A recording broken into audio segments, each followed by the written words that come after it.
clase. Bien, le decía esto del horario porque especialmente del día lunes, perdón, del día sábado, ¿no?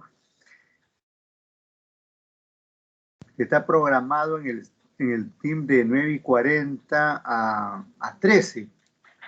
Eso es para fines del team, porque no me ha permitido poner el horario exacto.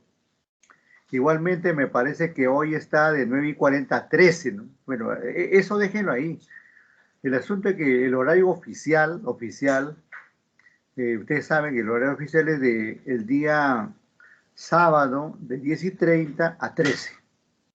Y el día domingo, como hoy, de 9:40 a 11:20. Nada más, ese horario vamos a cumplir. Nosotros entramos y salimos en ese horario. Aunque la plataforma esté abierta más tiempo, esté antes, ya, no interesa. La plataforma puede estar abierta todo el día si quieren, pero nosotros entramos en nuestro horario. Correcto, muy bien. Eso solamente como aclaración. Ahora, vamos a ver. Ayer ya comenzamos con esto de la banca. Ahora vamos a continuar aquí tratando este tema.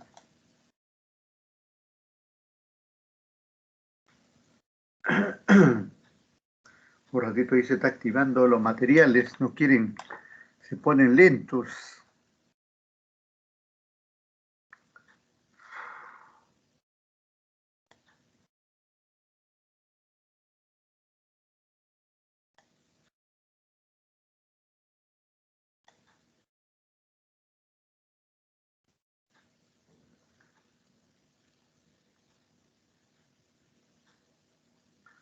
Es posible que con tantas emociones, circunstancias de ustedes, por ahí se haya olvidado lo que hemos tratado ayer, ¿no?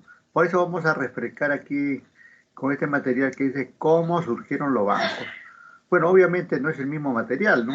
Pero es otro que nos va a hablar incluso de otros eventos, de cómo surgieron los bancos.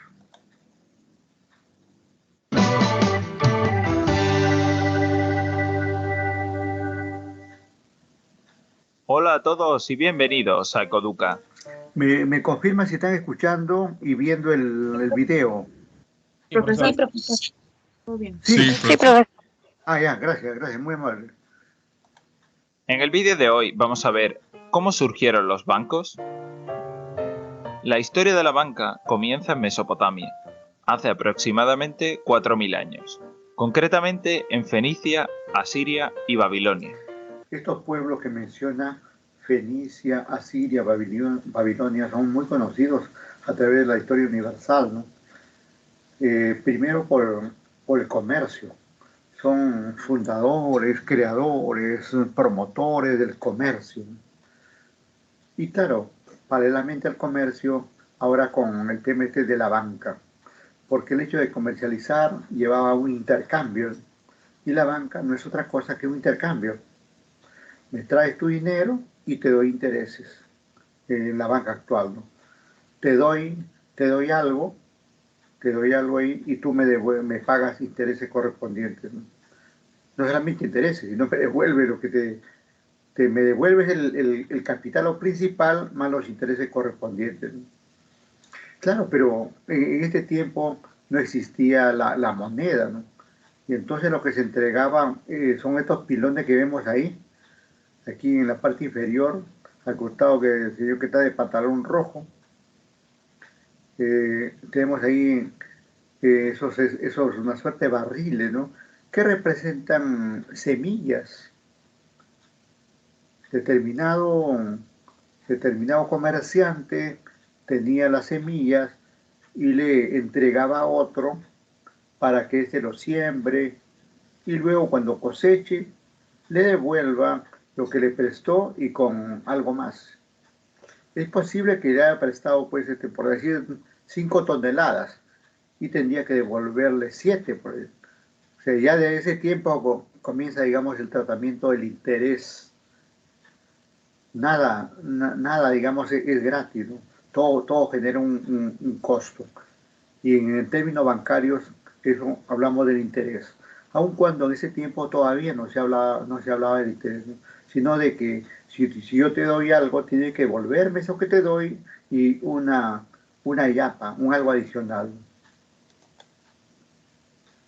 Al inicio, los comerciantes hacían préstamos de granos a los agricultores y negociantes que transportaban bienes entre las ciudades, considerándose el primer prototipo de banco. En varias ciudades griegas, a partir del siglo IV a.C., se crearon bancos públicos administrados por funcionarios destinados a... Ya está hablando ahí de otra latitud, de otro lugar geográfico. Ya estamos hablando de Grecia. Y está hablando de bancos públicos. Ya no está hablando, digamos, que de gente que informalmente y a veces hasta ilegalmente de repente hacía labores de banca primitiva, ¿no? Aquí está hablando ya de bancos públicos, siglo IV, bancos públicos, administrados por funcionarios respectivos, ¿no? Cuando habla de bancos públicos quiere decir que ya a esa altura ya se habían dado las leyes, las pautas, las medidas y todo, digamos, ese conjunto de elementos a través de los cuales una entidad bancaria, en este caso, era, digamos, autorizada por el Estado griego, en este caso. Y así, digamos, todo este mundo de antiguo, que esas ciudades que se mencionaron antes, ahora estamos en Grecia, luego viene Roma, mucho más conocido por nosotros, por las películas religiosas, y después viene ya Europa, y claro, muchísimo más tarde ya viene América Latina, ¿no? Administrados por funcionarios destinados específicamente a esta labor. Estas instituciones, además de su rol propiamente bancario, recaudaban impuestos y acuñaban monedas. Escuchen lo que dice, de su rol propiamente bancario. ¿Y cuál es el rol propiamente bancario? Que de antes y de ahora, ¿no? Me traes tu dinero y yo te pago por tus ahorros. Una operación de lo más importante. Y el otro, las colocaciones de los créditos, ¿no? ¿Quieres dinero? Toma, agárralo fuerte, algo así, ¿no? Pero luego me devuelves, me amortizas ese dinero que te estoy prestando y me pagas los intereses correspondientes, ¿no? Esas son las dos grandes operaciones principales, ahorros y créditos. Pero, como actualmente también sucede, vienen servicios adicionales, ¿no? Como esto, de cobrar los impuestos en nombre de una entidad del Estado, de cobrar el agua, la luz, el teléfono, el cable, la intranet, el celular y todos los aparatos que aparezcan a través de la banca. Y esto que está aquí de acuñar monedas, hacer monedas. Si bien es cierto esto, actualmente ya los bancos cualquier banco no lo puede hacer, ¿no? A no ser que tenga tu taller clandestino, que no creo que la banca formal, legal, se preste para eso, pero quién sabe, ¿no? ¿Quién sabe? El otro día capturaron a unas personas con cientos de miles de billetes de $100 nada menos, ¿no? Claro, no estoy diciendo que están los bancos metidos ahí, ¿no? Pero la impresión de los billetes, por más sofisticado que lo hacen siempre, esta gente delincuente siempre encuentra la forma de hacerlo. Y lo hace casi perfectamente, que es posible que en el mercado circule mucho dinero así acuñado ilegalmente, y que pasa como tal. Y claro, la Profesor, policía, diga, yo tuve la oportunidad de trabajar en Prosegur y ¿ya? ahí recibimos varios talleres ya en los Claro. cuales nos enseñaban, ¿no? Los métodos que usan estas bandas organizadas, ¿no? Para Ujú. falsificar. Y de verdad que son infinitos y ellos conforme avanzan las medidas de seguridad que colocan a los billetes, ellos también como que están siguiendo los pasos, ¿no? Se van Exactamente. actualizando a la vez. Y Entonces no hay se, forma en realidad de que a ciencia cierta poder sí, pues, ver y exactamente vi, cuáles lo- lo- los, las medidas con las cuales nosotros podemos detectar realmente, porque yo le comento, por ejemplo, había un billete completo, ya, y una cara era verdadera y la otra era falsa. O de un solo billete lo partían en cuatro y uno de estos pedazos era verdadero y todo lo demás era falso. Y así infinidad de métodos que usan, ¿no? Para poder hacer que este dinero pues circule, ¿no? En el exacto, exacto. sí, Excelente aporte, señorita. Gracias, muy amable. Pero tú no tienes tu taller, ¿no? no, No. Bueno, era una para alegrar la mañana, no te vas a molestar, ¿ah? no, profe, Bueno, está bien. No, no tengo, no, todavía no. no tengo, aclarando siempre. No, no, sí, sí, esto de lo fraudulento, pues el fraude incluso está un paso adelante, ¿eh? El fraude está un paso adelante, aun cuando se invente pues la contabilidad forense, la auditoría forense, la policía forense, la justicia forense y todo que persigue el fraude. Sin embargo, los defraudadores están un paso adelante, ¿no? Porque así desgraciadamente se dan las cosas, ¿no? Pero actualmente, pues, la acuñación oficial de monedas solamente es parte de la función del Banco Central de Reserva, ¿no? En nuestros medios, ¿no? Y casi en todos los países. Pero que tiene que acuñarse la moneda, tiene que hacerse, ¿no? Alguien tiene que hacerlo, pero claro, tiene que hacerlo oficialmente, lo hace el Banco Central de Reserva en la Casa de la Moneda. Así le llaman técnicamente a una dependencia, una división ahí del Banco Central de Reserva. Si uno busca la historia del dinero, si uno busca la historia del dinero en la red y encuentra, digamos, en otro momento estuve investigando sobre eso y encontré, por ejemplo, que en el caso de Estados Unidos, en cada estado, en un momento, tenía su moneda. Claro que ahora el dólar no solamente es de todo Estados Unidos y a nivel mundial, ¿no? Sino que hablo de 1700, 1800, incluso antes. Cada estado tenía su propia moneda. Y eso no es tanto, porque había muchos terratenientes que aquí se le ha llamado, se le ha llamado hacendados, y en general se le llama pues señores feudales, ¿no? Estos señores feudales o terratenientes tenían tanto dominio en determinada ciudad que tenían su propia moneda y con esa moneda compraban sus bienes, le pagaban si es que lograban pagarle a los esclavos, porque generalmente la esclavitud ha sido enorme en Estados Unidos y aún sigue siéndolo. Ahora ya la esclavitud es contra los latinos, ¿no? Pero antes era contra la raza negra y contra los asiáticos, ¿no? Enorme esa historia. Incluso lo podemos ver en algunas películas normales, ¿no? Esa situación. Pues ahora ya no, ya nadie particularmente en forma legal, formal, puede acuñar monedas, ¿no? Sino, como reitero, lo hace a través del Estado, un organismo. En este caso, el Banco Central de Reserva, con su famosa Casa de la Moneda. Vamos, seguimos. Por su parte, en el mundo romano, en sus primeros tiempos de pueblo de agricultores, se recurre al mutuum. Ajá, ahí aparece, miren, esto que por acá le llamamos mutualista, mutual, ¿no? Actualmente, ¿no? Y tenemos varias mutuales en el país, ¿no? Antes incluso había mutuales privadas,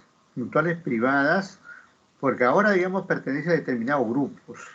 Por ejemplo, la Fuerza Aérea tiene su mutual, la Marina, el Ejército, los policías tienen la de Rama, que técnicamente es una mutual, y así, ciertos gremios de trabajadores tienen su mutual. Pero antes existía la mutual del puerto, la mutual del pueblo, ¿no? Es posible que ustedes hayan escuchado, aunque aun cuando son un tanto jóvenes, pero llegó a existir una poderosa mutual del puerto y una poderosa mutual del pueblo aquí en Lima, ¿no? Cuya irradiación era a nivel nacional, ¿no? Era tan poderosa como cualquier banco, ¿no? Y no sé exactamente por qué situación, pero cayeron en desgracia. Generalmente caen en desgracia porque los bancos no soportan ni a los mutuales, ni a las cooperativas, ni siquiera a las cajas rurales. Hace rato que quieren desaparecer a las cajas rurales, a las cajas municipales, a las cooperativas de ahorro y crédito y a las mutuales, etcétera, ¿no? ¿Por qué? Porque son una competencia, ¿no? Son una competencia. Estas entidades captan recursos. En el caso, por ejemplo, yo he sido socio en algún momento de la rama magisterial, ahí no descuentan del sueldo, o sea, el aporte ya está asegurado. Del sueldo, pum, pa, te cortan o te mochan, como dice la jerga criolla, te mochan del sueldo y ahí forman, digamos, el capital de la entidad y ahí comienzan a prestar. Y como todos no prestan, todos los socios no prestan, de 400.000 maestros, posiblemente 100.000 hagan sus préstamos, ¿no? Y el resto no lo hace, ¿no? Por diferentes motivos, ya tienen sus recursos, etcétera, etcétera, ¿no? Y de ahí nacen. Es poderosa la rama magisterial, como es poderosa, por ejemplo, la mutual de técnicos y suboficiales de la FAO, del Ejército, de la Marina y otros, ¿no? Y son competencias, ¿no? Los bancos lo ven como una amenaza, como una fuerte competencia, ¿no? Pero es que los bancos lo ven como competencia porque los bancos no ven el aspecto social, ¿no? El banco no tiene ni, ni un milímetro de pinta o sangre social, ¿no?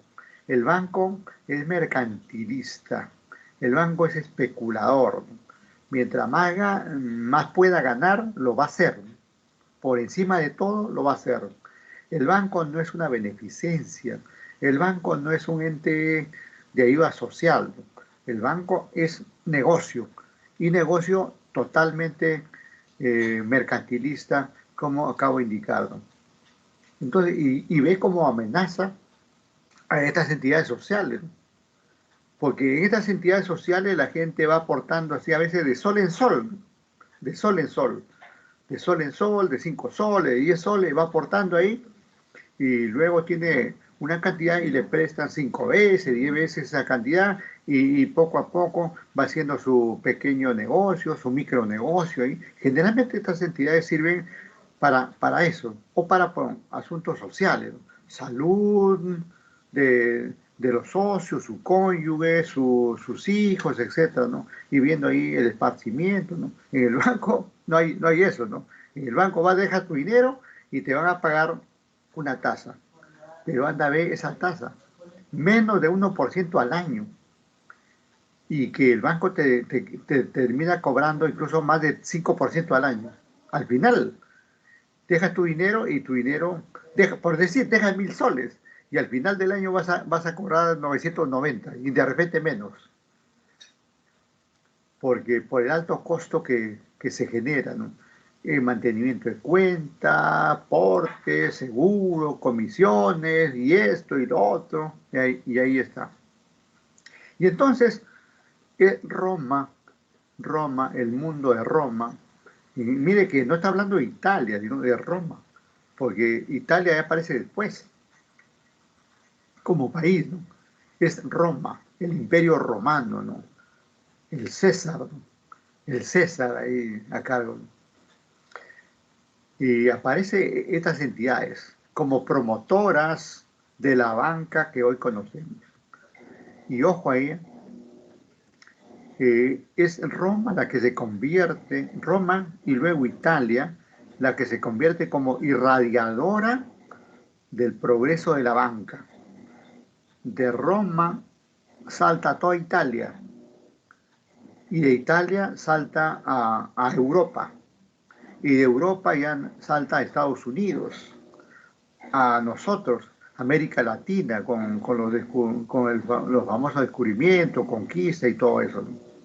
Entonces, por ahí va la historia, ¿no? Y claro, en esa historia hay religión, como veíamos ayer, hay comercio, no todo es malo, no todo es malo, hay cosas muy buenas, ¿no?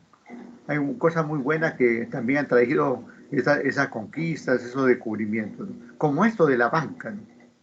Es posible si no se hubiera obtenido la banca de Europa, hubiera demorado mucho más el ingreso, digamos, de la banca a nivel de nuestro país y de América Latina en general, ¿no? Del cual más de un ratito vamos a hablar también. Es decir, al crédito mutual, aunque más tarde adoptaron el modelo griego de bancos privados y públicos. De hecho, existe evidencia arqueológica de préstamos monetarios de este tipo en la antigua China y la India. Está hablando ahí de otros grandes imperios, China y la India, civilizaciones antiquísimas, bueno, civilizaciones muy antiguas que también adoptaron las experiencias de otros países, de otras latitudes. Bueno, en ese tiempo ni siquiera se llamaban los países, ¿no? Y finalmente, digamos, ahí se va avanzando, ¿no? Va avanzando ahí la banca, digamos, ¿cuál virus? En este caso un virus positivo, porque la banca es una actividad muy positiva, muy loable, permite, como dijimos, el ahorro, los créditos, permite que la gente trabaje, eh, permite, digamos, obtener dinero para invertirlo en el comercio, en la industria, los servicios. Esa es la cosa buena, esa es la cosa buena de la banca. Lo malo son los intereses leoninos, perversos, abusivos, altamente especuladores, altamente mercantilistas que tienen. Y no de ahora, sino seguramente ancestralmente. Pero que son necesarios, lo son. Entre los siglos XII y XIV, los bancos tuvieron una gran evolución. Los hombres de negocio de Italia del Norte desarrollaron Ahí está, notablemente 12 y 14. 12 y 14. Ya está hablando de Italia. Ya nos olvidamos ahí casi de Roma como ese antiguo imperio. Y aquí ya entra a tallar Italia, ¿no? las operaciones de cambio. Mediante una letra de cambio, garantizaban que si la persona no podía pagar la deuda, el banco se hacía responsable ante un determinado corresponsal. Ajá, Así, aparece ahí lo que ahora se conoce como la garantía. Dame una garantía. Firma tu letra. La letra, digamos, es una suerte de garantía para poder cobrarte. Y eso pasa, miren, ahí aprovecho a comentar brevemente, eh, ¿por qué tenemos que, si a mí ya me diste mi factura al crédito, ¿por qué tengo que firmarte una letra? Y tiene su origen acá, porque un comprobante de pago no tiene lo que le llama técnicamente valor ejecutivo. Y ahorita voy a explicar eso. No tiene valor ejecutivo. En cambio, un título valor como la letra, el cheque, el pagaré y otros títulos valores tiene lo que se llama técnicamente el valor ejecutivo. ¿Qué cosa es esto, el valor ejecutivo, ¿no? Valor o poder ejecutivo, ¿no? Suponiendo que yo les entrego un crédito con una factura a ustedes, una factura como comprobante de pago, porque también hay un título de valor que se llama factura conformada, no confundirse ni olvidarse. Hay la factura comprobante de pago que, que lo domina, digamos, SUNAT, y la factura conformada como título valor, ¿no? Que eso es un formato que cuando es aceptada por otra persona ya obtiene el carácter de título valor. Y entonces yo les doy crédito a ustedes y ustedes no me quieren pagar con la factura. Nos vamos a juicio nos vamos a juicio, en el extremo, ustedes saben que no hay cárcel por deudas. No los puedo mandar a la cárcel a ustedes. Pero lo que podría ser un embargo de repente, ¿no?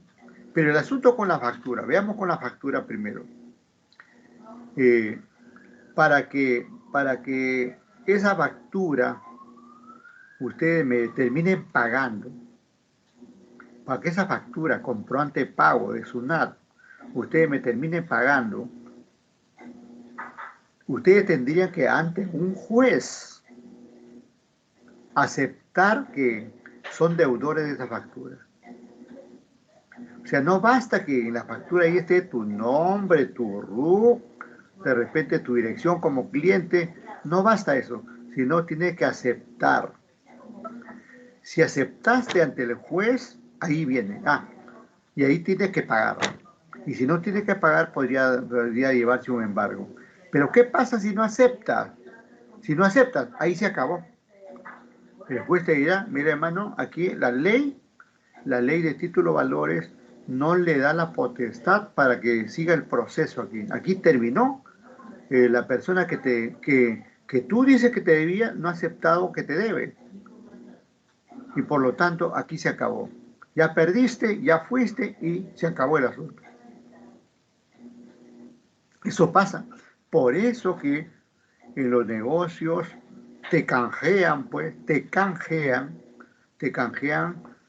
la boleta, la factura o cualquier comprobante de pago por un título valor, que puede ser esta letra de cambio que está mencionando aquí el amigo, o la factura conformada, como decía, ¿no? Que ya se convierte en un título valor, que tiene, digamos, valor ejecutivo. Ahí sí, no me pagas, como ya aceptaste la letra. Pero eso sí, la letra tiene que estar firmada por el aceptante. Tiene que estar el nombre y la firma del aceptante. Y de repente hasta huella le pide, ¿no? Entonces, como para asegurar, ¿no? No habla la ley no habla de huella, pero a veces es necesario exagerar, ¿no? Basta que esté ahí tu nombre y tu firma. ¿Sí? Eso quiere decir que has aceptado ese título valor. Y por lo tanto el juez ni siquiera va a necesitar muchas cosas que se sustenten. ¿Sí? El sustento es el título valor que está ahí. Y a partir de ahí te obliga, digamos, a que pagues. Y si no puedes pagar, te embarga lo que puedas tener. Entonces, tener en cuenta que el mundo de los negocios es bastante complejo, no es tan sencillo, ¿no? Alguna vez pues, en contabilidad no se sella, dice, la empresa fabrica, tiene productos, tiene materia prima, luego lo procesa con la mano de obra y ya convierte en productos terminados. Y ese producto terminado lo vende y lo cobra, ya está. Pero el mundo de los negocios no es tan así, ¿no? No es tan fácil, ¿no? Bien sabemos que algunas veces podemos vender al contado y otras veces mayoritariamente vendemos al crédito. Y ahí viene el problema con el crédito. ¿Qué pasa si solamente has emitido facturas y no has canjeado? Por eso que hoy por hoy la mayoría de negocios te dan tu factura y luego dice, acá le estamos canjeando esa factura por una letra. Me firma esta letrita, por favor, y seguimos en paz. Seguimos en paz. Lo que está haciendo ese señor está asegurándose de la devolución de ese crédito que te está dando, ¿no? Hay que tener en cuenta eso. Y podemos ver que eso no es de ahora, ¿no? Sino desde el mundo antiguo viene a la fecha. Muchos comerciantes recurrían a los bancos para tratar sus negocios con terceros, quienes por una comisión los representaban o se comprometían por ellos. Ahí está la comisión, está hablando de la comisión. Los bancos ganan bastante en comisiones, ¿no? Esto de cobrar la luz, el agua, el teléfono, el cable, la internet, la intranet, cobrar el crédito de por acá, de por allá, de cosmético, de esto y lo otro, muchas comisiones. Y es posible que más ganen por esas comisiones que por los créditos propiamente dichos, ¿no? Porque han diversificado esos servicios que ahora todo es con la banca, ¿no? Todo con la banca. La pensión, la matrícula banca. La pensión, banca, ¿no? Y así siguen, ¿no? Bueno, ustedes actualmente ya no pagan pensión, ¿no? ¿Me No, confirman? ¿O sí? no, No, profesor. pagamos. ¿Ah? No, No, que no profesor. pagamos. Solo Ya no. No escuché. No, profesor, ya no. ¿Qué Claro, pasó? claro, pues ya, porque ya está en el sistema normal, ¿no? Bien, bien. Solamente era para confirmar. Gracias, gracias, muy amable. Bien, bien. Entonces, le decía pues que los bancos los bancos son campeones en esto de marketearse, en el sentido, digamos, que eh, tienen personal, tienen ahí, eh, tienen sus áreas de proyectos, y esa gente ahí para maquinando cómo, digamos, inventar un nuevo producto, un nuevo servicio, ¿no? De modo, digamos, de generar ingresos para el banco, pues. Y eso es muy bueno, porque eso deberían hacer cualquier empresa industrial, comercial, ¿no? Tener ahí un equipo, digamos, de proyectistas ahí para, digamos, dar alternativas para mejorar los productos, mejorar el negocio, ampliar el negocio, presentar nuevos servicios, etcétera, etcétera, ¿no? Y los bancos, ustedes saben, actualmente hacen publicidad todo el año. Y la publicidad televisiva, ustedes saben que es bastante cara, ¿no? Tanto tienen, que los políticos tienen que recurrir a los banqueros para que le paguen la publicidad cuando están en campañas, de lo cual vamos a hablar más en un rato también, así, ¿no? Y entonces es bastante caro. Pero el banco hace eso para, para posicionarse en la mente del consumidor, como dicen los marqueteros, ¿no? Y el banco quiere que tú, cuando dice BCP, ya estés pensando pues en el banco de crédito. BBVA, ya estás hablando. Interbank, estás hablando ya del Banco Internacional del Perú, etcétera, etcétera, ¿no? Quiere, los bancos quieren que tú, lo primero que te sale así, es como cuando uno busca una información ahí en la red y lo primero que sale no es porque así por así, ¿no? Sino que esa empresa paga más para estar ahí en primer lugar, para salir inmediatamente, ¿no? Y eso que parecen después de 5 páginas son los que ya no paga, lo ponen ahí nomás en la red, por decirlo. Así funciona todo eso, ¿no? Sí, comerciantes y banqueros al mismo tiempo. Las familias Pardi y Perucci Salta. dominaron la banca en la Florencia del siglo XIV y establecieron sucursales en muchas otras partes de Europa. El banco italiano más famoso fue el Medici, fundado por Juan de Medici. Hablando del Medici, como dice aquí el colega, es el primer banco italiano. Y hablando de banco italiano, ¿saben cómo se llamaba el banco de crédito? Banco italiano. En sus orígenes el banco de crédito se llamaba Banco Italiano, porque era, era de propiedad italiana. Y no solamente italianos, sino de curas italianos, sacerdotes italianos, ¿no? Por eso que el BCP siempre ha estado ligado con los italianos en primer lugar, con el Vaticano en segundo lugar y con los curas en general, ¿no? Por ese tiempo, en 1800, estoy hablando de 1800, ¿no? Y después ya más adelante entran los Romero, que eran agricultores, ¿no? Los dueños del BCP, que son la familia Romero, eran agricultores, sembraban algodón en Piura, por ahí otros productos, y poco a poco le fue gustando las finanzas y se metieron ahí con todo. A la fecha tienen cientos de negocios, pero mantienen eso del algodón, del aceite de palma y muchos otros ahí en el campo agrícola.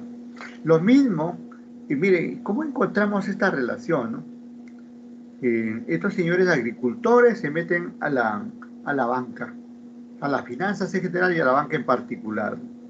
Lo mismo ha sucedido con esta otra familia. Le comento así, de repente no nos alcanza el tiempo para presentar el caso de la familia Brescia Caferata, que son las familias que son dueños del BBVA. acá de nuestro país, ¿ah? Porque el BBVA también es de español, pero este banco peruano es propietario en alguna parte del español, ¿no? Pero los mayoritarios es la familia Brescia. Y esta familia Brescia igual ha sido dueño, digamos, de muchos fondos, el Fondo Limatambo, el Fondo San Borja y todo esto que ahora son distritos, ciudadelas y todo, antes ha sido pues terreno, ¿no? Y todo, y todo eran dueños esta familia, los Brescia Caferata, ¿no? Pero luego incursionaron estos Caferata como socios, incluso como directivo del BCP, y luego ya se han abierto con su banco BBVA. Una cuestión similar también pasa con otra familia, como son los Rodríguez Pastor, anote, Rodríguez Pastor, que son dueños del holding, como le llaman ahora, el holding Interbank, que ahora creo que le llaman Intercorp, ¿no? Intercorp, el holding es Intercorp, más bien Interbank es el banco, que es un elemento del holding, ¿no? Esta gente también así, ha estado en diferentes actividades y finalmente ahí está en la banca. Incluso eh, actualmente el manda más de los Rodríguez Pastor es considerado como el más rico del Perú y está ahí en el top 10 de lo más rico del mundo, para que vean la cantidad de billetes que tiene. Ah, pero ten en cuenta lo siguiente. Esto, los Romero, los Brescia, Caferata, los Rodríguez y otras familias que están en el mundo de los negocios son gente renuente a la prensa, ¿no? Esa gente no está ahí en la prensa. Lo que está más bien es en los amarres políticos, ¿no? Siempre mantiene buenas relaciones con cada gobierno. Se alinean a cada gobierno, no chocan con el gobierno. O primero, digamos, participan en las campañas, ponen su candidato, y si no gana su candidato, se alinea con el gobierno que sale, perdón, con el gobierno que entra, ¿no? Como que ha pasado, digamos, desde antes, ¿no? Todo el tiempo ha sido así, todo el tiempo ha sido así, pero en los últimos tiempos, por ejemplo, que ayudaron a Fuerza Popular con Keiko cuando ganó Humala, inmediatamente se unieron, incluso hay fotos de la unión de muchos de estos banqueros ahí, y después de Humala ya viene con García, ni qué decir. García en algún momento, Alan García en algún momento quiso estatizar la banca, y era un asunto revolucionario, pues. Pero desgraciadamente pues la banca tiene un poder enorme, y ahí apareció Vargas Llosa, que lo conocíamos por ahí como un escritor de medio pelo, ¿no? Y apareció, digamos, como un político. Ahí es donde aparece como político, protestando contra la estatización de la banca que hacía Alan García. Finalmente la banca no se llegó a estatizar, y más bien Alan García se unió a todos estos banqueros, a los cuales le llegaron a llamar ese tiempo los famosos 12 apóstoles, los famosos 12 apóstoles. Y así sucesivamente siempre ha mantenido. Ahorita, si bien es cierto, este gobierno tenemos de gente provinciana y todo eso, que bien que sea así, que bien. Pero el asunto, digamos, es posible que termine, digamos, ahí. Estos banqueros están ahí rodeándolo, están enamorándolo, como algún varón por ahí que ha visto a una chica que le gusta y va a verlo al instituto, a la universidad, como se hacía antes, o ahora por las redes, está por ahí que le manda un videíto por ahí, primero jajajajaja, y después ya viene la parte del enamoramiento. Es posible que todos los banqueros, los Rodríguez Pastor, los Caferata, los Romero, están ahí en una suerte de enamoramiento con el gobierno. Y hasta que finalmente hacen prevalecer sus condiciones ahí, ¿no? Estos no hacen su cosa gratis, buscan su beneficio. Ya he dicho, estos no son entes sociales, estos no buscan sacar a la gente de la pobreza, buscan, digamos, picarle más a la gente, ¿no? Al rico, al pobre, no interesa quién sea, ¿no? El banco lo que interesa es que traigas tu dinero y yo lo pueda utilizar. Yo te pago un 1% y yo cobro 100%. Ese es el negocio del banquero, ¿no? En algún momento alguien dijo que el mejor negocio del banquero no era siquiera ni ser narcotraficante. Miren en extremo.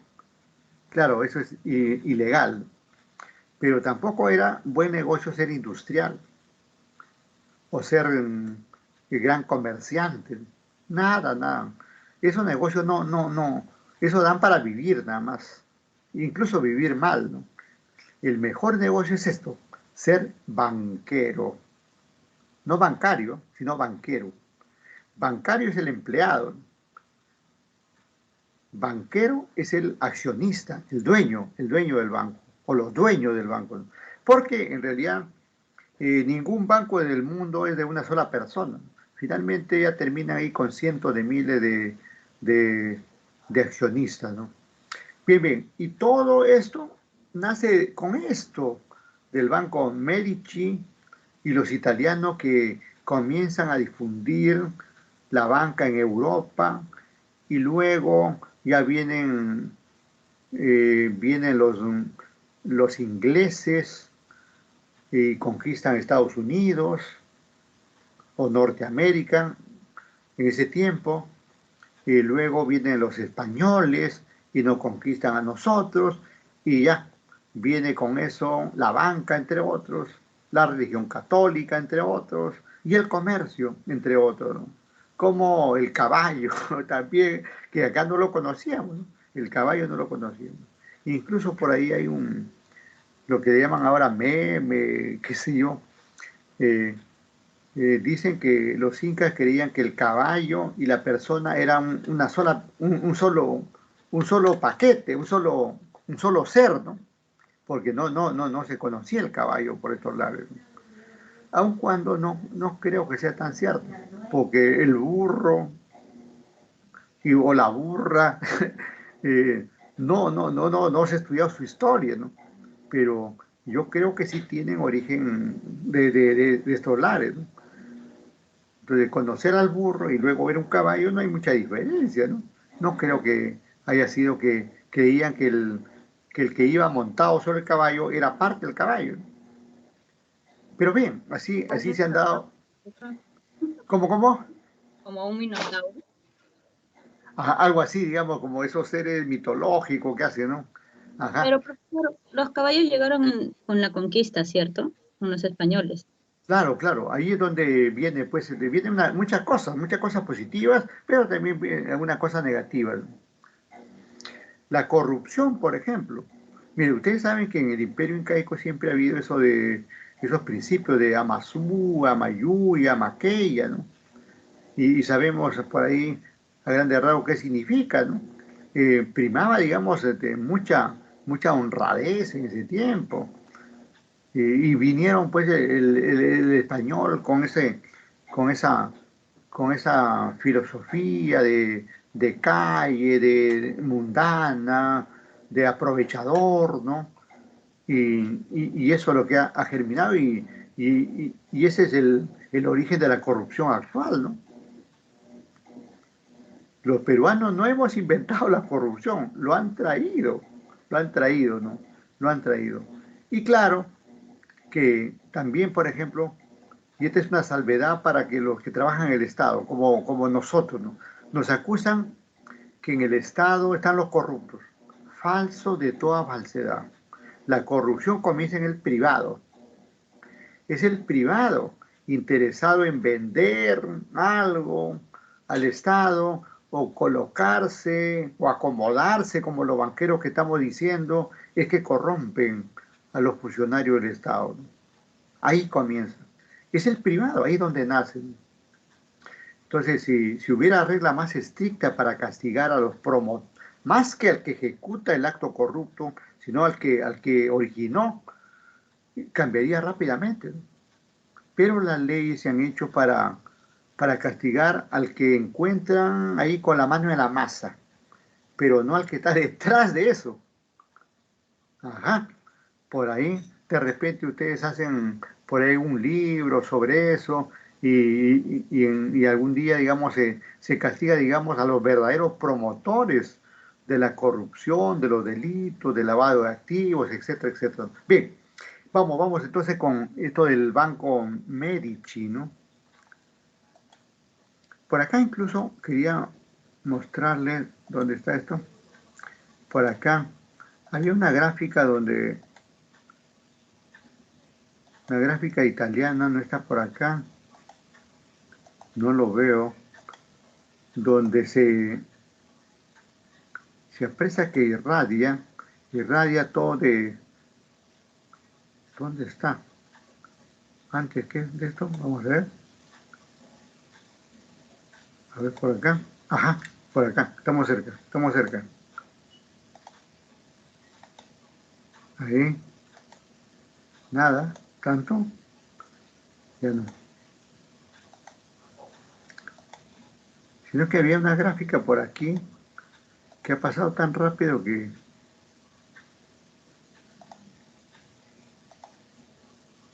Aquí, cerca por acá estamos.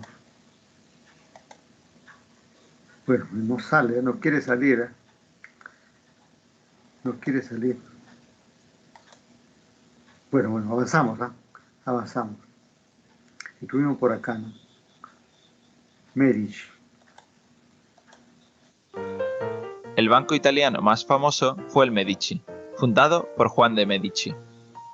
El desarrollo de la banca se propagó del norte de Italia a toda Europa. Esta era la gráfica que quería decirles, yo creía que estaba antes, ¿no? Esto, mire, podemos ver ahí que algún lugar de Italia, Florencia especialmente, conocido a nivel mundial, Florencia, aparte de otros lugares italianos, pero para el caso de la banca, Florencia, ¿no? Y de ahí se irradia, ahí vemos la flecha que se irradia a toda Italia y luego salta a Europa, como vamos a ver en este momento. Y tuvieron lugar varias innovaciones importantes en Ámsterdam durante la República de los Países Bajos en el siglo XVI, así como en Londres en el siglo XVII. Durante el siglo XX, el desarrollo en telecomunicaciones... Ya, eso ya es más actual, ¿no? Ya es casi el siglo inmediatamente anterior al que estamos, ¿no?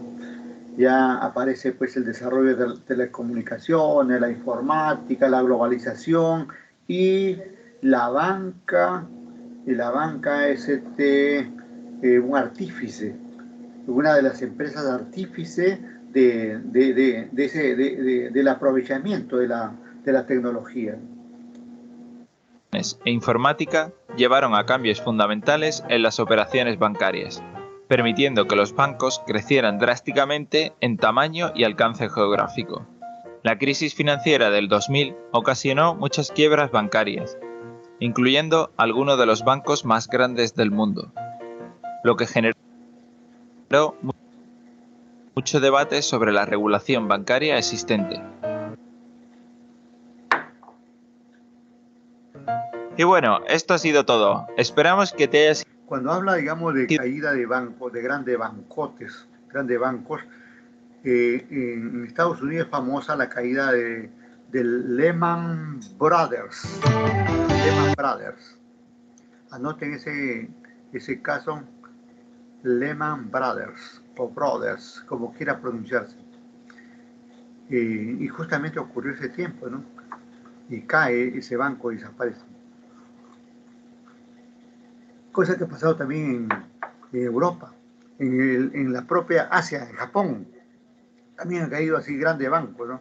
Profesor, Lehman Brothers cae en el año 2008 por el tema de la burbuja inmobiliaria. Ajá. La del 2000 es la burbuja.com. Fueron donde varias empresas que se creaban con... es el boom de las páginas electrónicas, ¿no? Que no tenían ni siquiera ventas, ni siquiera tenían un sustento ni nada, cotizaban en bolsa. y Sí, sí, estuvieron en pero, crecimiento constantemente. ajá, está Sí, bien. dígame. Pero esto trae historia, pues. Un banco no cae de un día para otro, ¿no? De un día para otro, sino cae por diferentes malos manejos, ¿no? Está bien, está bien. Y aquí también en nuestro país han caído varios bancos, ¿no? No sé si recuerdan, aquí había el Banco Latino. Por acá teníamos también el Banco Nuevo Mundo, el Banco República, el Banco de Lima, ¿no? ¿Qué más? ¿Qué bancos han habido por acá? Bueno, no era Popular. tan grande. Bueno, el Popular terminaron vendiéndolo, como era gran parte del Estado, terminaron vendiéndolo. Y no sé qué se ha convertido ahí, pero ha formado parte ahí de algún otro banco, ¿no? Así Sí, estos se han ido convirtiendo de unos a otros, etcétera, ¿no? Incluso el Banco Interbank, en sus inicios, era del Estado, ¿no? Y el Estado es el que termina vendiéndolo, ¿no? A la familia de Rodríguez Pastor que habíamos mencionado, ¿no? Perdón, perdón. Entonces, ahora vamos a ver ya lo que corresponde a nuestro caso, a nuestra banca. ¿Qué pasa con nuestra banca? Vamos a ver un ratito.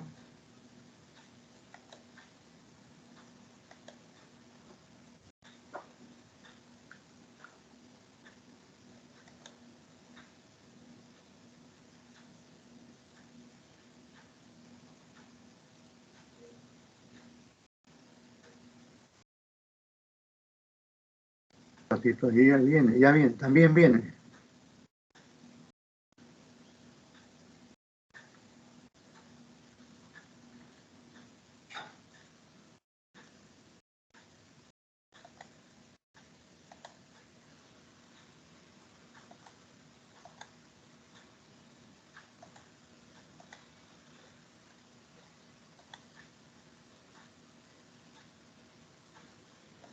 Está bien lento el sistema. Uy, ya, ahí vamos, casi, casi, casi.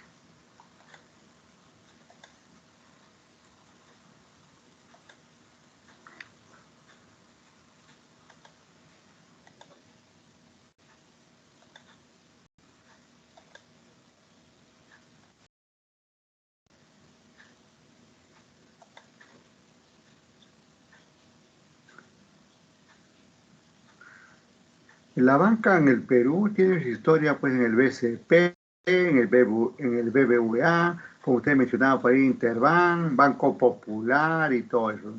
Veamos ahí algunos tópicos sobre ese aspecto, ¿no?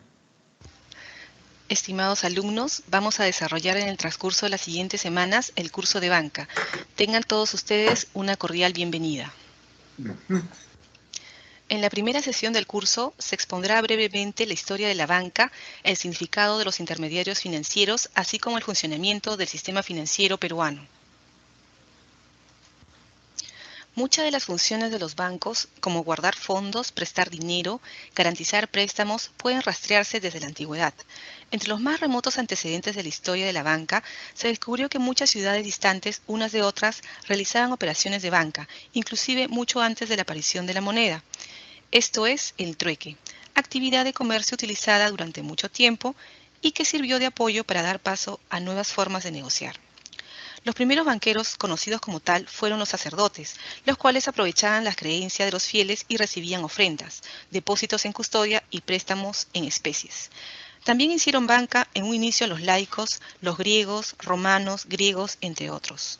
Los laicos en un inicio prestaban el servicio de custodia de mercancías, el oro, y emitían recibos que se fueron convirtiendo en billetes, documentos negociables. Los griegos hacían préstamos con cobros de intereses, aceptaban depósitos y cambiaban dinero. La contabilidad romana era controlada por una especie de códex o libro de cuentas corrientes, que era firmado por el deudor y dos testigos, el libro de caja que registraba entradas y salidas de dinero, entre otros. Al entrar en la era de las monedas metálicas, hicieron su aparición los cambistas, quienes eran personas dedicadas a intercambiar monedas de diferentes reinos. Esto favoreció el comercio entre comarcas. En el siglo XVIII y XVII a.C., el rey Hammurabi de Babilonia reglamentó por primera vez la actividad bancaria. Primera ley de bancos. Menciona la actividad comercial de prestar como algo común y regulado.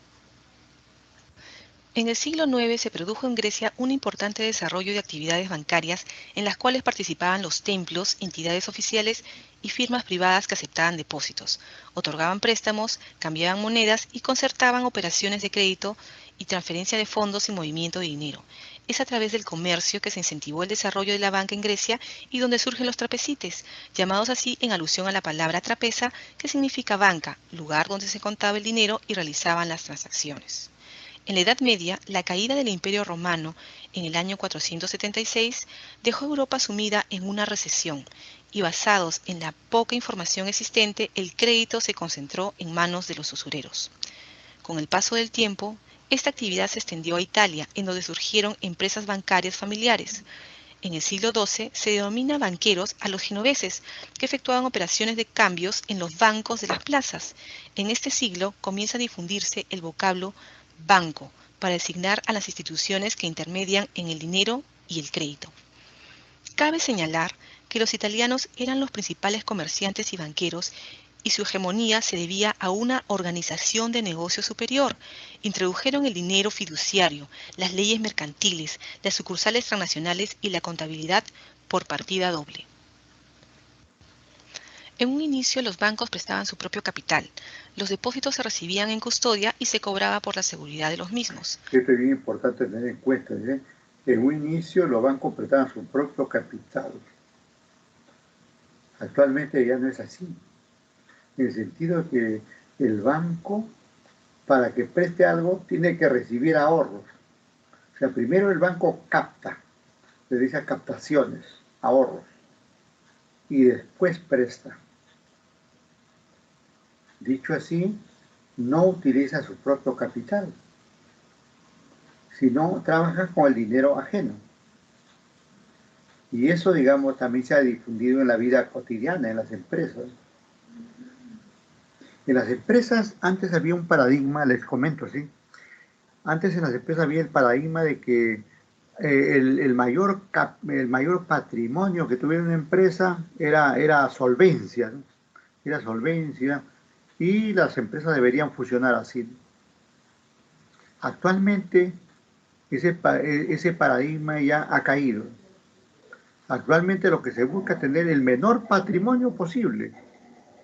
Claro, el que sea, digamos, razonable, pero que no sea alto. Porque siendo alto, en el caso de caídas como algunas que se ha comentado, podría terminar afectando directamente a los socios o accionistas del banco. Entonces el paradigma es ahora trabajar endeudado, vivir endeudado. Y las empresas están haciendo eso. De modo que tienen un pasivo de un 70% frente a un 30% de patrimonio. Hoy por hoy, más o menos así es el paradigma. Incluso tiende a mejorarse en el sentido, digamos, de aumentar la deuda de terceros o pasivo, 80%, y la deuda interna con los accionistas o patrimonio, 20%. Y hasta las normas lo permiten. La vez pasada, incluso salió un caso en la televisión por ahí donde para participar en la compra del Estado, para participar ahí en las compras del Estado, a una empresa tenía por ahí 2.000 soles de capital social. Y las operaciones que llevaban a cabo eran de cientos de miles de soles, las operaciones. Y le habían aceptado, ¿no? Porque las normas así están. Entonces, podemos ver cómo han ido cambiando los paradigmas, ¿no? Inicialmente, como se dice acá, era otra forma y ahora es totalmente al contrario. Pero eso que ahora hacen los bancos y también hacen las empresas de otro tipo, también lo hacemos nosotros. A todos nos gusta vivir, digamos, de algo que nos den, de algo que nos den. Si estás ahí viviendo con tus suegros, quieres ahí vivir toda la vida. No pagas alquiler, no pagas luz, no pagas agua, ahí te has arrimado, digamos, ahí. Y por ahí, digamos, siempre paramos endeudados. Y los bancos saben que, que nos va gustando el endeudamiento. Y por eso que todos los días te bombardean, toma tu crédito, agarra tu crédito, llévalo ya, está aquí. Solamente ven y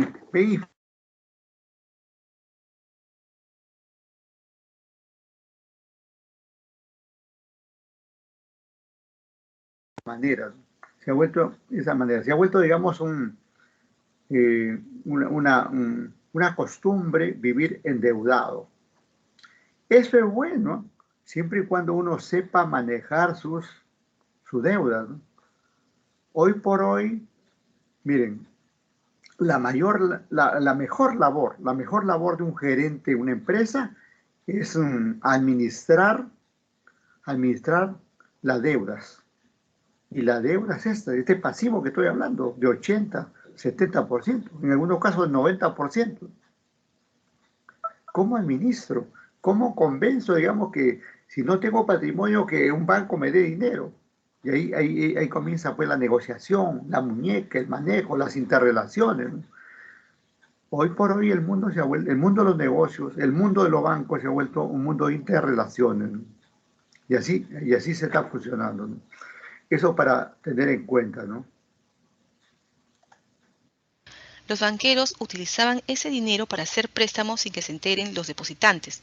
Luego se convino pagarles un interés sobre los depósitos, llamado tasa pasiva. O sea, mire, está indicando que al inicio recibían el dinero, lo cuidaban y no pagaban interés.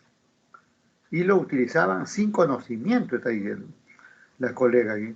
Vamos a repetir esa partecita porque ahí que no quedó tan clara. Los bancos prestaban su propio capital. Los depósitos se recibían en custodia y se cobraba por la seguridad de los mismos. Los banqueros utilizaban ese dinero para hacer préstamos sin que se enteren los depositantes. Luego se convino pagarles un interés sobre los depósitos, llamado tasa pasiva. ¿Cuánto habrá pasado? ¿Qué tiempo habrá pasado para que eso, digamos, aparezca? Porque seguramente los que depositaban el dinero se dieron cuenta, oye, y nuestro dinero, y es posible que a ellos mismos le hayan prestado le hayan prestado su propio dinero.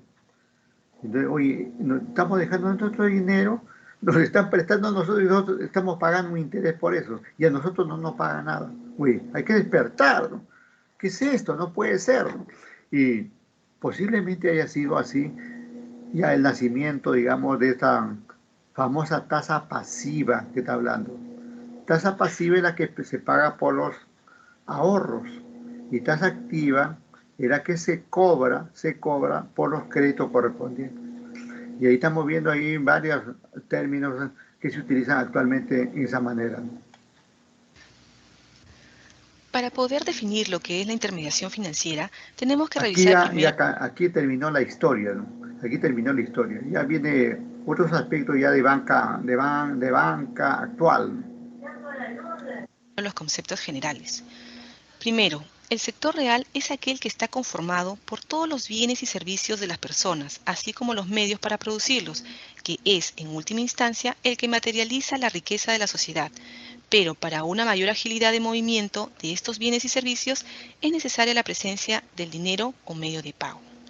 Segundo, el sector financiero es el conjunto de medios de pago que permite la movilización de los recursos del sector real y su transacción de forma independiente. Estos conceptos son de lo más importantes, muy manejados por los economistas, ¿no? Hablan ahí del sector real. Casi los contadores no hablamos de ese ambiente, ¿no? Pero hay que tener en cuenta aquí que el sector real son los bienes y servicios así como lo conocemos, como su nombre dice, al real, evidentemente.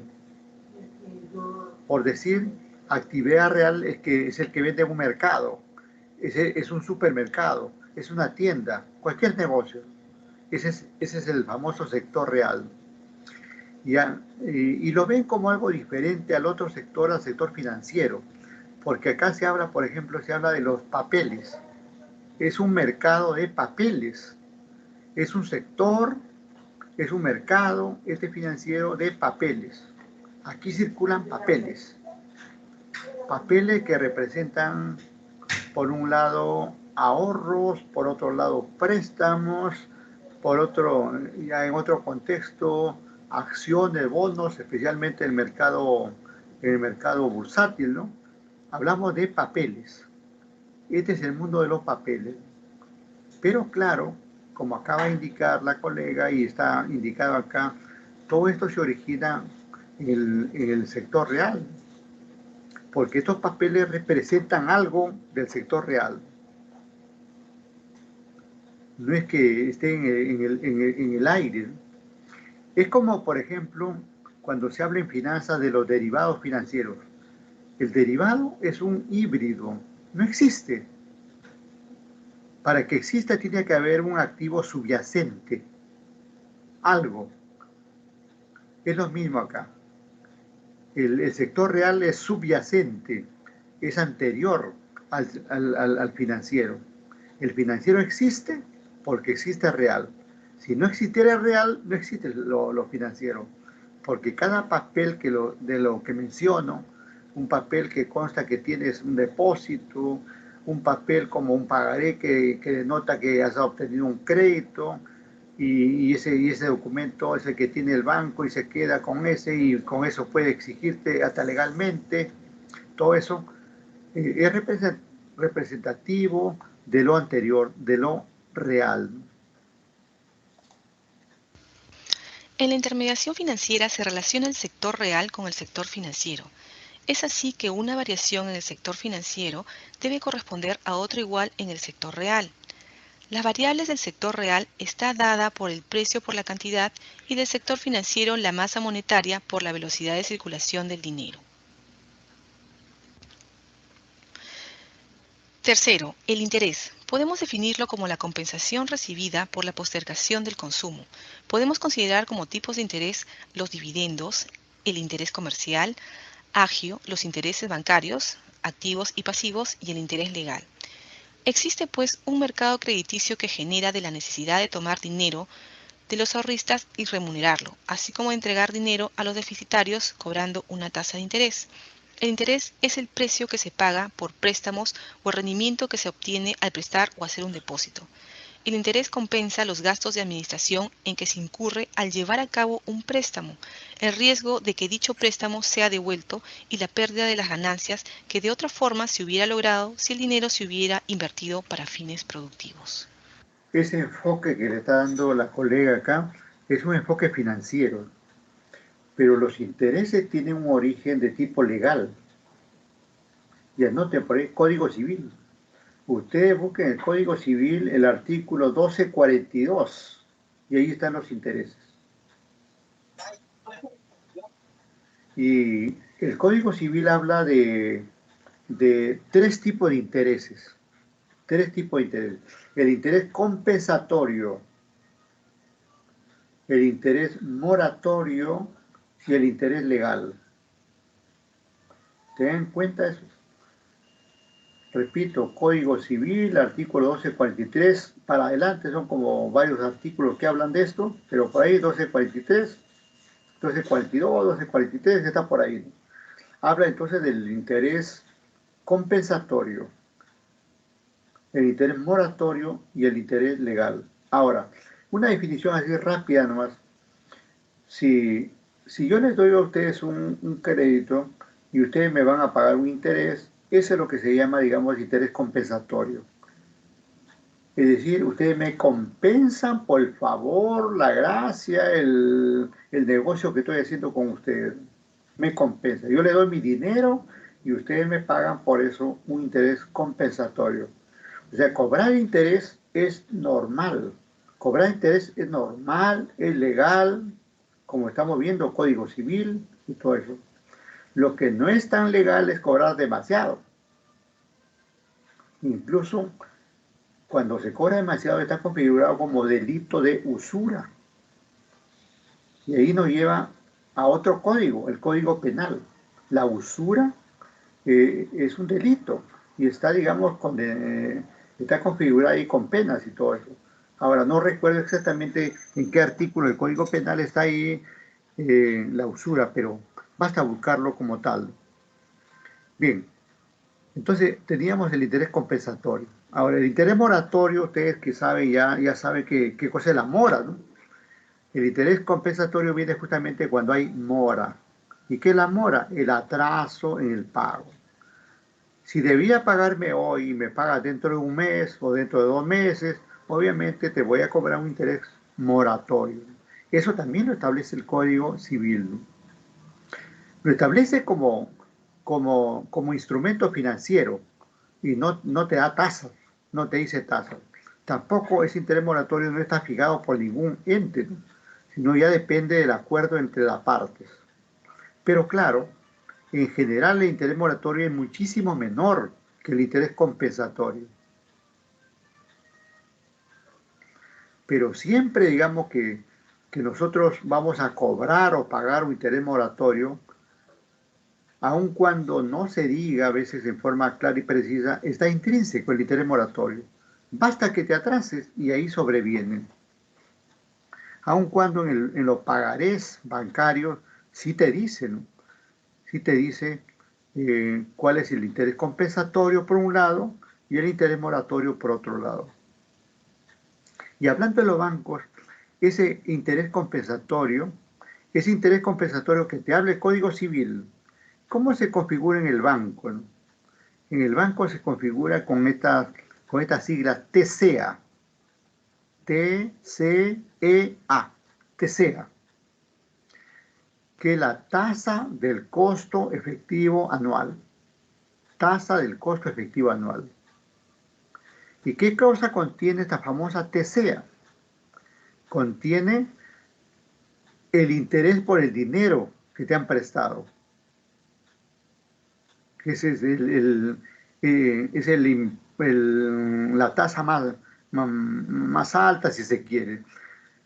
Si la TCEA es 5%, es el interés que se llama la TEA, la tasa efectiva, es por decir 3%. Incluso hasta 4 podríamos decir. El resto, ese 1%, va a ser gastos vinculados con el crédito. Incluye portes, seguros, comisiones de gravamen, etc., etc., ¿no?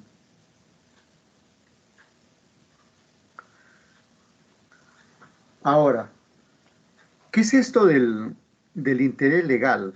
Lo ha mencionado aquí también la colega sin detallarlo.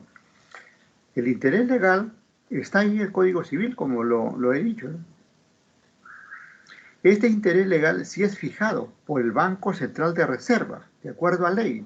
Es fijado periódicamente, ¿no? Y es utilizado en varias situaciones. Por ejemplo, se utiliza para efectos laborales.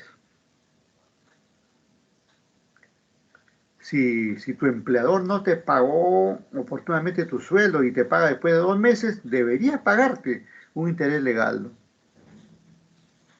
¿Cómo que se aplica también para la CTS? Pues, si el empleador no depositó oportunamente la CTS, termina pagando el interés legal correspondiente.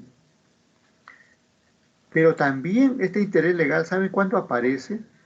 Cuando en alguna circunstancia, por diferentes motivos, no se fijó la tasa. Pero ustedes dirán, ¿pero cómo que no se fijó? Si eso es lo primero que hay que hacer, ¿no? Bueno, no siempre, pues, no siempre. Entre comerciantes pasa, ¿no?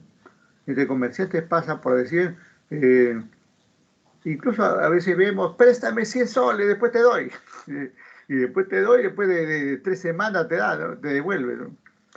Y eso pasa así hasta con grandes importes, ¿no? Mira, te tengo que pagar 10.000 soles ahorita, pero mientras voy al banco y tú sabes, ¿no? Dame, préstame, ya toma, compadre, contigo tengo confianza, ¿no? ¿Confianza? En términos de dinero no hay que confiar de nadie, ni del hijo, ni de la mamá, ni del papá, menos, digamos, de los terceros, ¿no? Nada. El dinero es el dinero, ¿no? El dinero bendito, dicen algunos, y otro es maldito, ¿no?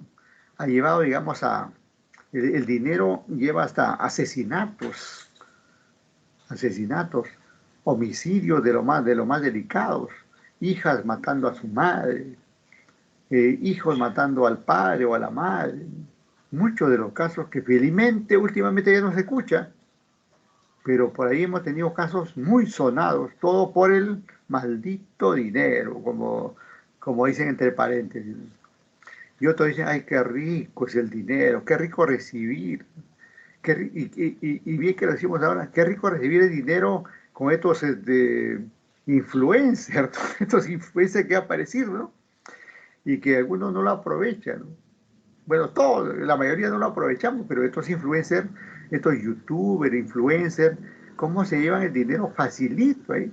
Hablando con jueces, ahí poniendo estupideces ahí por las redes, sí, por ahí se ganan el dinero. Mientras otros publican artículos científicos, su tesis, inventos médicos, y la gente ni lo ve, ¿no? Ni lo ve y por lo tanto ni lo conoce. Bueno, hay muchas formas. Bien, el asunto, digamos, era, digamos, que este interés legal aparece ahí cuando no se ha fijado. Y hay muchos casos, ¿no? Incluso a nivel familiar, ¿no? O digamos a nivel vecindad, ¿no? Vecina, estamos en una emergencia con el papá, parece que hubo un infarto, présteme 200, 300 soles para llevarlo al médico. Y después, como no se fijó ese momento, porque en una emergencia así, ¿quién va a estar cobrando interés? ¿Quién va a hablar de intereses, no? Todo toma vecina, porque hoy es por ti, mañana de repente es por mí, nadie está libre de eso, ¿no? Y pasa en este contexto pandémico incluso, ¿no? Donde si alguien nos pide y lo tenemos, pues hay que darle, ¿no? Sin fijar ninguna tasa, ¿no? El asunto es que cuando el que quiere recuperar su dinero y el otro se hace el tercio, la otra persona se hace la tercia y no quiere devolver, y, y ahora ya no solamente quiero que me devuelvan mi capital o principal, sino los intereses correspondientes, pero no fijamos ninguna tasa. Si no fijamos ninguna tasa, entonces tiene que pagarme el interés legal. El interés legal. Ese interés legal ya incluso existe un factor. Es el factor que publica el Banco Central de Reserva. El factor que consiste en la multiplicación de la tasa por los días. A ese factor solamente hay que multiplicarlo por el dinero, por el capital, que no sabemos cuánto será en cada caso. A ese factor le multiplicamos por eso y pum, pa, ya está. Eso es lo que debe pagar el interés correspondiente. Y así está establecido de acuerdo con la norma, ¿no? Con la norma. En esos casos aparece el interés legal. No, después no tiene otro uso, ¿no? El que tiene uso masivo es el interés compensatorio. Eso sí es el interés compensatorio. Pero claro, como estoy diciendo, tiene que prefijarse anticipadamente. En los bancos ni modo, porque ahí te hacen firmar el pagaré y ahí está la tasa de interés compensatorio, moratorio y todo lo que compete a dicha operación. En los otros casos, a nivel laboral, pasa mucho esto.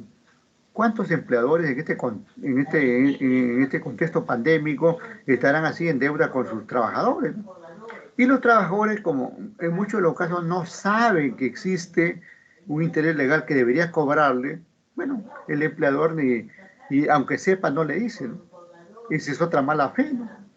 Porque si bien es cierto, bueno, pues me atrasé por la coyuntura, la situación, pero lo honesto, lo adecuado sería que te reconozca, sí que reclame, ¿no? Mira, te debía cuánto, te debo ahí 3 meses de sueldo, 10.000, acá está tus 10.000, y tengo ahí 300 soles por el interés correspondiente, por decir, ¿no?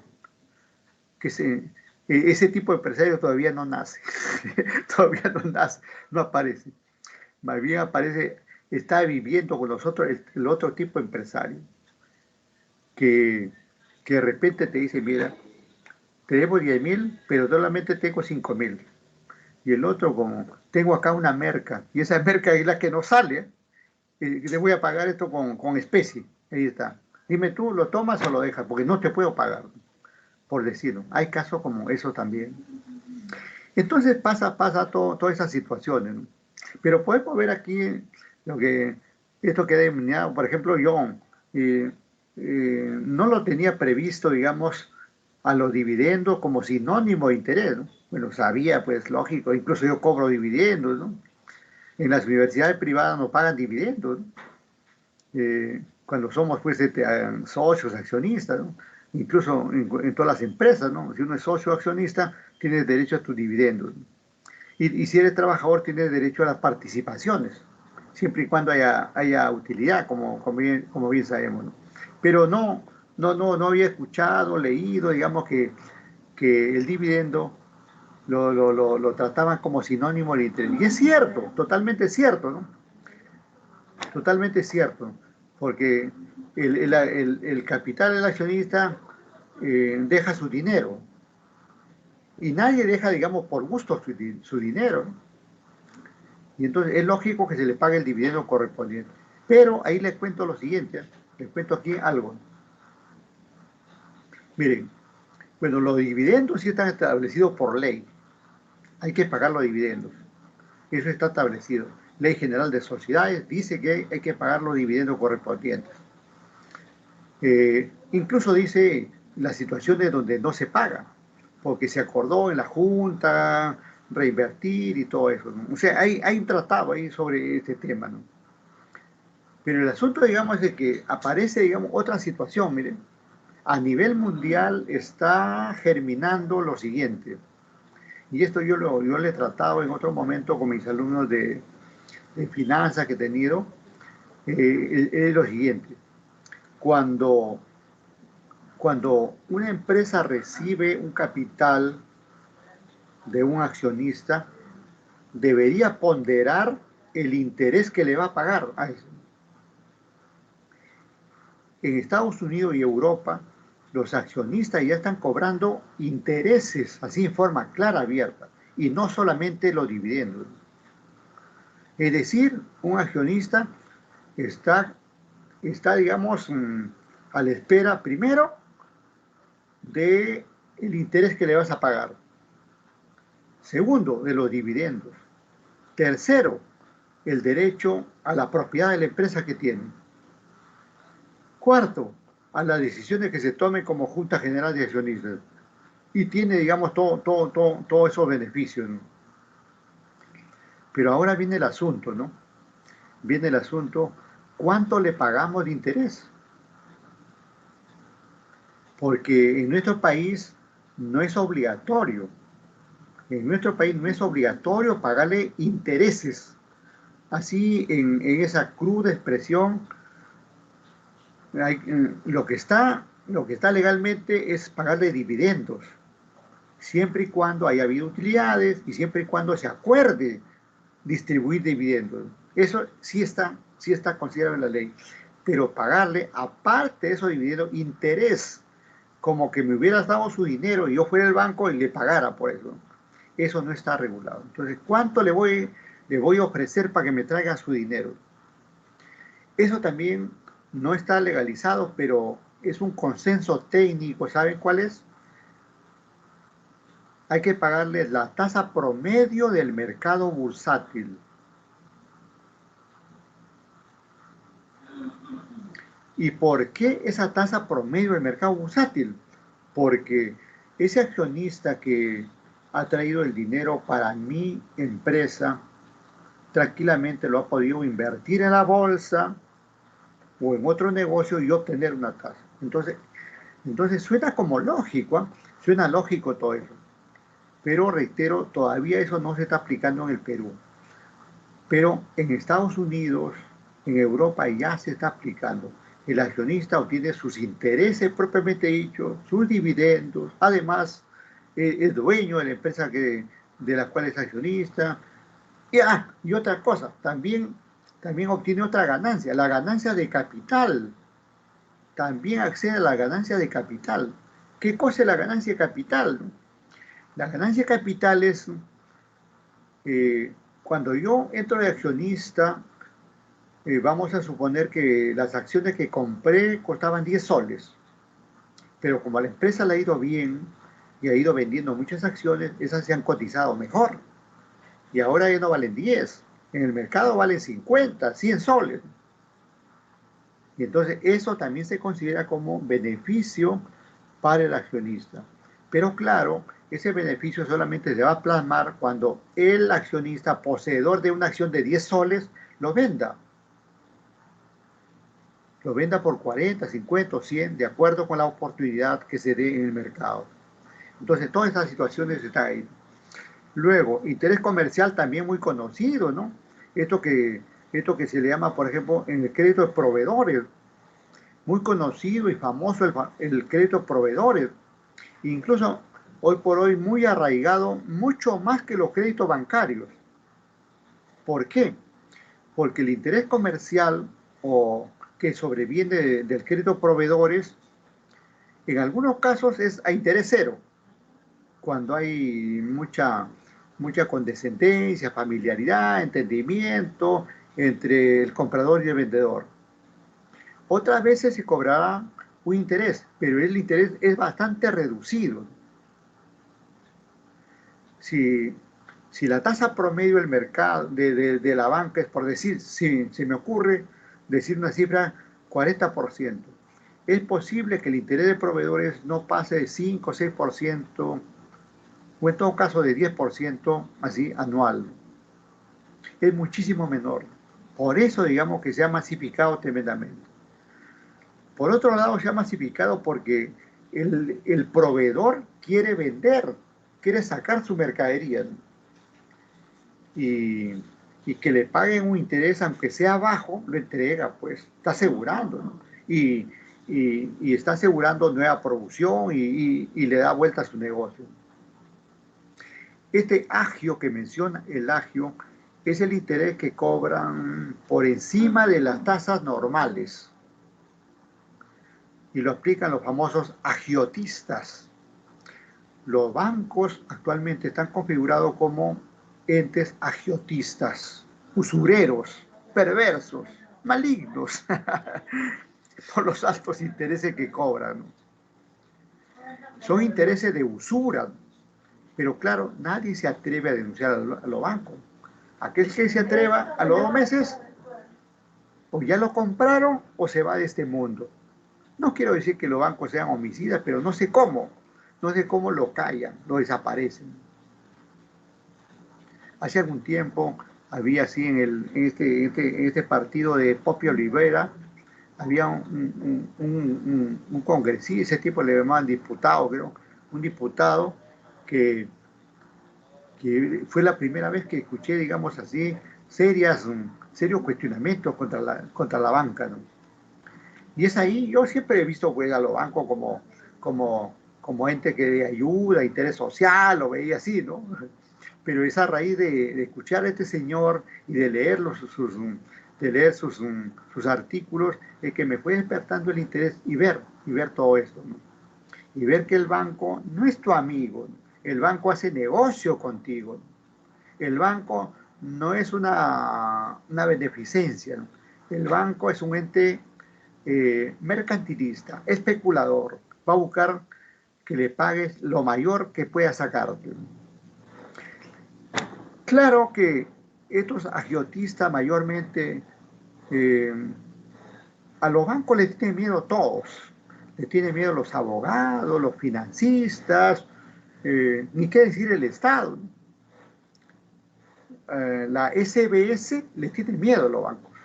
Es más, los bancos le pagan como una suerte de matrícula y le pagan todos los años a la SBS, de modo que la SBS no tiene, digamos, libertad como para irse en contra de los bancos. Es más, los bancos manejan la SBS. Y no solamente la SBS, manejan el Banco Central de Reserva, manejan el Ministerio de Economía y las finanzas, tanto públicas y privadas del país.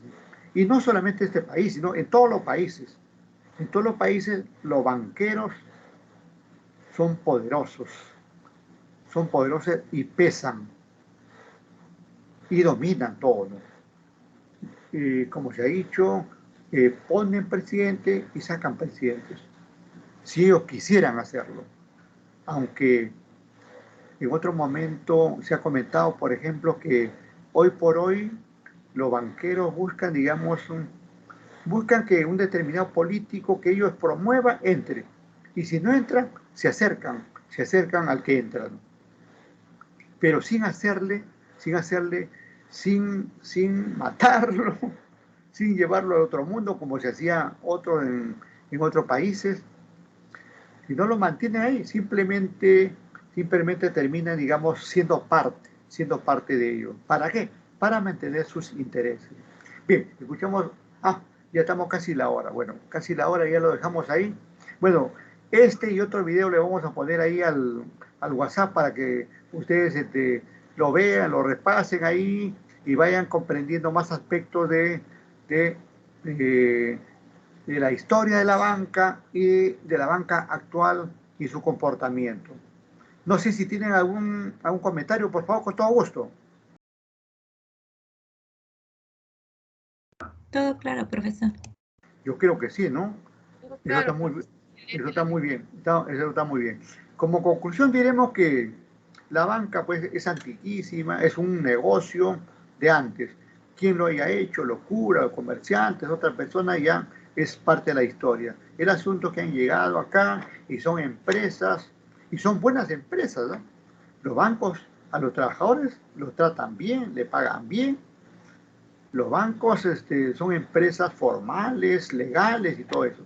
Lo malo es que han conseguido que las leyes les autoricen a cobrar altos intereses. Ahí, ¿no? Artículo 9, no se olviden ese artículo 9, artículo 9 de la ley de banca y seguros, para que vean ustedes que los bancos tienen libertad para cobrar lo que dé a la gana, ¿no? Pero, mire, les comento algo y con esto termino. Hace 3-4 meses el Congreso anterior aprobó una ley para que ese artículo pase a la historia y el Banco Central de Reserva fije la tasa para que cobren los bancos, para que cobren y paguen los bancos. Ha pasado ya como 3 meses, pasó el gobierno de Sagasti y no hicieron nada por reglamentar esa ley. Y ustedes saben, ley que no se reglamenta, no se ejecuta. Ya este gobierno está 1 mes y 1 semana y tampoco no ha dicho nada, no ha comentado nada y tampoco nadie ha dicho nada. Porque la banca, pues, influye en la prensa. La prensa tiene que vivir de algo, ¿no? y ese algo es cobrándole por la publicidad a los bancos. Y claro, si me pagas tu publicidad, yo no puedo chancarte, ¿no? Es casi normal, ¿no? Como a alguien que te ayuda, le vas a morder la mano, como se dice en la jerga criolla, ¿no? Entonces, es todo un conjunto ahí de un engranaje, en algunos casos claro y preciso, en otros casos confuso, oscuro, raro y todo eso. Pero el asunto, digamos que al menos el Congreso anterior, que últimamente se puso, como dicen, bien populista, como si populista fuera malo. Populista es que un gobierno sea populista es de lo mejor, que un Congreso sea populista es de lo mejor, porque populista es dar leyes en favor del pueblo, y el pueblo somos todos, somos la gran mayoría. El 90% del país somos pueblo, gente de clase media para abajo. Estamos hablando de segmentos ahí de C, D, E y todo el abecedario que sigue, ¿no? Y entonces nosotros quisiéramos pues un gobierno de nosotros, ¿no? No un gobierno para las grandes élites como son el segmento A y B, ¿no? Que son los favorecidos, no por la naturaleza, ni por Dios, sino por sus negocios que han hecho. En algunos casos, buenos negocios, honestos negocios, pero en otros casos, no tan santos negocios, ¿no? Pero bien, ahí lo dejamos. Ahí lo dejamos. Seguiremos conversando ahí la próxima semana. Bien, por ahí en estos días vamos a ir poniendo las tareas que corresponden de acuerdo al sílabo. El sílabo está todo, ¿eh? En el sílabo está todo. En la plataforma también está el sílabo. Y los materiales de esta semana que hemos visto ya están ahí en la plataforma, por si acaso. Y como esto me han dicho ayer, casi antes de ayer, me dijeron casi a la 1 de la mañana, entonces por ahí no ha habido tanto tiempo de ir cargando, pero en estos días se va a cargar todos los materiales que corresponden al desarrollo de la asignatura. Bien, nos quedamos ahí. Muchas gracias. Buen día. Gracias, profesor. Hasta la otra semana. Hasta luego, hasta Gracias. luego. Ok, profesor. Gracias. Ok, un gusto. Gracias. Hasta Muy luego. amable. Cuídense, cuídense. Buen día, profesor. Buen Buena, domingo. muy amable. Gracias, muy amable. Gracias, gracias. Gracias, profesor. Gracias. Gracias, Muy profesor. amable. De buena manera, hasta luego.